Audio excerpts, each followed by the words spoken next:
Sir तुम्ही असं म्हणालात की खरं तर एक विधान होतं, त्या विधानावरून मराठा समाज आक्रमक झालाय की तुमच्या मुली ज्या आहेत, एक मिनिट थांबा परडी शहर पोलीस स्टेशनमध्ये तुमच्या विरोधात गुन्हा दाखल झाला. आमच्याकडे रोटी बेटी व्यवहार करावा अशा पद्धतीचे विधान केले, त्यानंतर टीका झाली. काय हे बघा 1917 साली पटेल बिल पास करून आंतरजातीय विवाहाला प्रोत्साहन ज्या शाहूराजांनी दिलं, जाती अंताची लढाई ज्या फुले शाहू आंबेडकरांनी देशाला दिली, हे महाराष्ट्र सगळ्यांना समानतेची वागणूक कधीपर्यंत देणार नाही जोपर्यंत आंतरजातीय विवाह होणार नाही. त्यावेळी राजर्षी शाहू महाराजांनी 100 विवाह आंतरजातीय विवाह घडवून आणले. त्यातले पहिले 25 विवाह हे धनगर आणि मराठा जातीमध्ये घडवून आणले.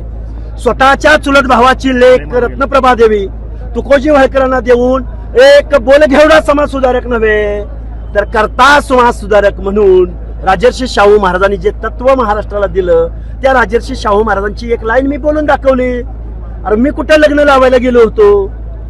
आणि बरं माझं काय म्हणणं आहे याच्या पलीकडे जाऊन, महाराष्ट्र शासनाची 50,000 रुपये जर आंतरजातीय विवाह केला तर महाराष्ट्र शासन 50,000 रुपये देतं, आणि केंद्र शासन SC ST बरोबर जर आंतरजातीय विवाह केला तर 2.5 लाख रुपये देतं.